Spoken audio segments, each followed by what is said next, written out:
Hello everyone, हरे कृष्णा, राधे राधे। आप सभी को शारदीय नवरात्रि की बहुत बहुत शुभकामनाएं फ्रेंड्स।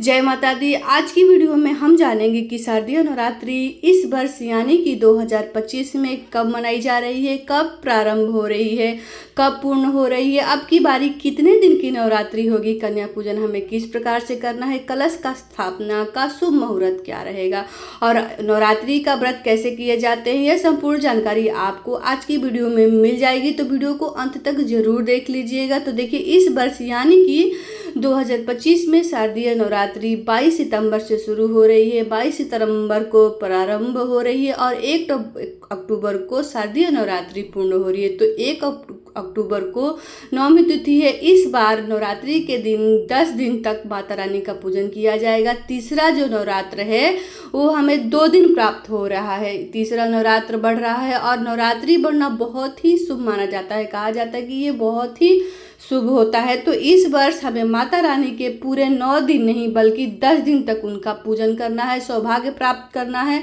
तो देखिए, ये तो था नवरात्रि कब प्रारंभ हो रही है, शुरू हो रही है और कब पूर्ण हो रही है। अब मैं आपको बता देती हूँ कि आपको कलश स्थापना का शुभ मुहूर्त क्या होता है। देखिए, इस वर्ष कलश स्थापना हमें 22 सितंबर के दिन करनी है। 22 सितंबर के दिन जो पहला शुभ मुहूर्त है वो सुबह में 6:09 से लेकर 8:06 तक का है। तो देखिए, पहला जो शुभ मुहूर्त है वो मैंने बता दिया, सुबह सुबह है। उसके बाद जो अभिजीत मुहूर्त है, दूसरा मुहूर्त है, वो है 11:49 से लेके 12:38 तक आपको दूसरा कलश स्थापना करना है। ऐसा नहीं है कि आपको मतलब कलश स्थापना नहीं करनी है। हो सके तो आप सुबह सुबह 6 से 9 मिनट से जो 8 बजे तक की शुभ मुहूर्त हो रहा है, आप उसी समय कलश स्थापना कर सकते हैं। नहीं, अगर समय में कलश स्थापना नहीं कर सकते हैं तो दोपहर में अभिजीत मुहूर्त जो है 11:49 से लेके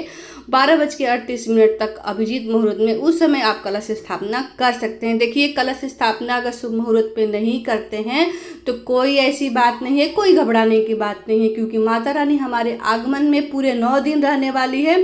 तो ये एक तरह से बनाया गया है कि ये बहुत ही कलश स्थापना जो होता है ना, शुभ मुहूर्त पे करने से बहुत ही शुभ होता है। बाकी अगर समय नहीं हो पाया है, आप नहीं कर पाए हैं, तो कभी भी आप कलश स्थापना कर सकते हैं सुबह सुबह में। अब बात करते हैं कि देखिए, 22 सितंबर के दिन नवरात्रि प्रारंभ हो रही है, उस दिन हमें कलश स्थापना करनी है। अब जान लेते हैं कि नवरात्रि के व्रत कैसे किए जाते हैं। देखिए, नवरात्रि के व्रत कई प्रकार के किए जाते हैं। तो मैं आपको 3 प्रकार के नवरात्रि के व्रत बता रही हूँ। कुछ लोग नवरात्रि के व्रत पूरा 9 दिन तक फलाहार करके रहते हैं, यानी कि पूरा 9 दिन अन्न नहीं खाते हैं, फलाहार पे रहते हैं। ज़्यादातर लोग इसी तरह से नवरात्रि के व्रत करते हैं। दूसरा जो तरीका है, हमें कुछ लोग, जैसे मैं भी कभी कभी करती थी, तो एक समय भोजन करके नवरात्रि के व्रत करते हैं, यानी कि पूरा दिन हम व्रत करते हैं। शाम के समय पूजा करने के बाद, भोग लगाने के बाद आपको शुद्ध सात्विक भोजन करना होता है। कोई सिर्फ भोजन में सेंधा नमक डाल के उसको भोजन को ग्रहण करते हैं। तो इस तरीके से देखिए, नवरात्रि के व्रत करते हैं। जो लोग भूखे नहीं रह पाते हैं वो एक समय भोजन खा लेते हैं, माता रानी का व्रत पूजन करते हैं। तीसरा जो व्रत होते हैं सबसे ज़्यादा कठिन होते हैं। ये किसी खास मनोकामनाओं को पूर्ण करने के लिए किया जाता है, यानी कि बोले तो ये व्रत बहुत ही बड़ा और भव्य होता है। इसमें पूरे 9 दिन तक सिर्फ लौंग का जोड़ा खा के व्रत किए जाते हैं, यानी कि पूरे 9 दिन में 1 जोड़ा लौंग का खाया जाता है। इस तरीके से पूरा दिन ऐसे रहा जाता है, पानी तक नहीं पिया जाता है। शाम को कुछ पानी वानी पी लेते हैं, खाना कुछ नहीं खाते हैं, ये मतलब जल ग्रहण कर सकते हैं।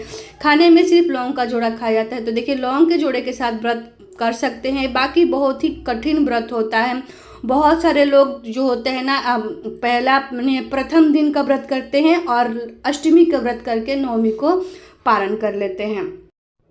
और अब बात करते हैं कि जिन्होंने 9 दिनों माँ दुर्गा का व्रत किया है वो पारण कब करें। तो देखिए, कहीं कहीं पे अष्टमी को व्रत करके नवमी को कन्या खिलाने के बाद कोई खा लेता है, पर ऐसा नहीं करना चाहिए। जब आपने माता रानी को 9 दिन का व्रत किया है तो आपको 10वीं के दिन चौकी उठाने के बाद, हवन करने के बाद आपको भोग प्रसाद पाके ही ग्रहण करके व्रत खोलना चाहिए। ये हो गई बारी अष्टमी का व्रत करके। जो पहला और अष्टमी करेगा वो नवमी को व्रत पारण करेगा, और जो 9 दिन का व्रत करेगा वो 10वीं के दिन दिन पारण करेगा।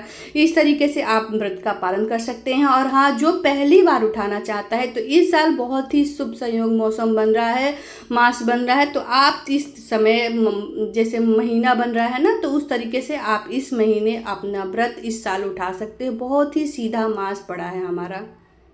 और अब बात करते हैं कि हमें व्रत कैसे करना है। तो देखिए, आपने स्वास्थ्य को ध्यान में रखते हुए व्रत का संकल्प लीजिएगा। सुबह सुबह आपको व्रत कैसे करनी है। अब देखिए, नवरात्रि के पूरे दिन तक तो माता रानी का पूजन किया जाता है, और अब की बारी नवरात्रि बढ़ रही है तो हम 9वीं तिथि की नवरात्रि का व्रत करते हैं। इसके बाद देखिए, जब कन्या पूजन कर लेते हैं, कन्या पूजन करने के बाद व्रत का पूर्ण हो जाता है। अगर आप 9 दिन व्रत कर रहे हैं ना, तो बहुत अच्छी बात है, 9 दिन का व्रत कर लीजिएगा। अगर आप 9 दिन के व्रत ना कर पाए तो 7 व्रत कर सकते हैं, 5 व्रत कर सकते हैं, या 2 व्रत भी आप कर सकते हैं, पहला और लास्ट वाला। तो जोड़ा कम से कम जरूर करना चाहिए, 2 वाला तो आप जरूर कीजिएगा, यानी कि 2 व्रत कम से कम हमें जरूर करने चाहिए। और आप दूसरा और 5वां नवरात्रि का व्रत कर सकते हैं, 7वां कर सकते हैं, 8वां कर सकते हैं, यानी कि जोड़ा किया जाता है। आप कोई भी 2 व्रत कर सकते हैं। आप चाहें तो 2 व्रत लगातार कर सकते हैं, आप चाहें तो पहला और आखिरी 5वां, इस तरीके से व्रत आपको करना है, यानी कि 2 व्रत जरूर करना है। इसके अलावा आप चाहें तो अपने व्रत कर सकते हैं, और 9 व्रत कर आप अच्छी से होती है, आप तो 9 व्रत कर ही लीजिएगा। व्रत आप फलाहार भी कर सकते हैं, आप चाहें तो पहला और लास्ट वाला कर सकते हैं। अब बात करते हैं, इतना व्रत का क्लियर हो गया कि कौन कौन सा व्रत करना है और कब हमें पारण करना है। तो देखिए, इस प्रकार से ये व्रत के प्रकार कितने प्रकार के होते हैं मैंने आपको बता दिया। व्रत कैसे करने हैं, 22 सितंबर के दिन नवरात्रि प्रारंभ हो रही है। 22 सितंबर की सुबह सुबह स्नान आदि करने के बाद साफ वस्त्र आपको दिन के हिसाब से कलर भी पहन सकते हैं। कौन सा कलर पहना जाता है, माता रानी का चौकी लगाए, चौकी लगा के वहाँ पे माता रानी की स्थापना करें। आप सरल विधि से, संपूर्ण पूजा विधि से आप ये व्रत करना चाहें तो कर सकते हैं। इसका वीडियो मेरे चैनल पे आ चुका है, आप जाके देख सकते हैं।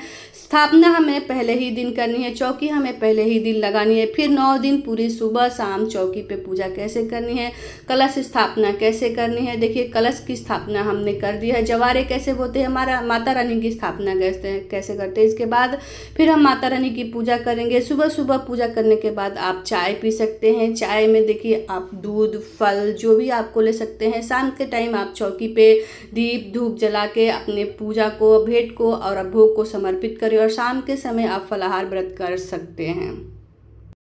और मेरे पे एक भक्त का कमेंट आया था कि वो भोग का क्या करे। तो देखिए, जो आपने सुबह में भोग लगाया है वो दीपक शांत होने के बाद, भोग में आप कुछ भी लगा सकते हैं। ऐसा नहीं है कि आपने जवारे नहीं उगाए हैं, जोत नहीं जलाई है, या कलश स्थापना नहीं की है। इसकी सरल पूजा विधि भी मैंने करके दिखाई है।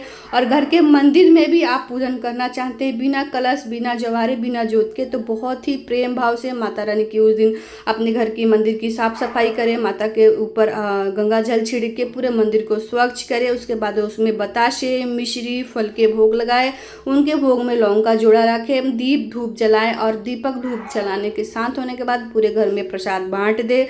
ये होती है सिंपल पूजा विधि। पूरा जो भी आपने भोग प्रसाद चढ़ाए वो कर दीजिएगा, बांट दीजिएगा।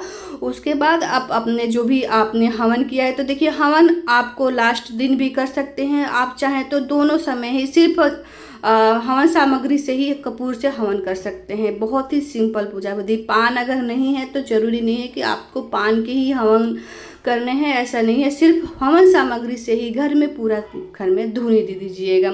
इस तरीके से मैंने आपको सभी प्रकार के डिटेल आपको बता दिया है। अगर आपको मन में थोड़ी सी भी कंफ्यूजन है तो कमेंट के द्वारा आप मुझसे पूछ सकते हैं, मैं आपको बताने की कोशिश करूँगी। आई होप मेरी वीडियो आपको लिए थोड़ी सी भी यूज़फुल लगी होगी। तो वीडियो को लाइक कर दीजिएगा, चैनल पे नए हैं तो चैनल को सब्सक्राइब कर दीजिएगा, कमेंट बॉक्स में जय माता दी जरूर लिखिएगा। मिलती हूँ दूसरी वीडियो में। और जो भी पूछना हो या फिर कुछ बताना हो तो कमेंट के द्वारा आप मुझसे सब कुछ पूछ सकते हैं। वीडियो देखने के लिए बहुत बहुत धन्यवाद। जय माता दी, राधे राधे।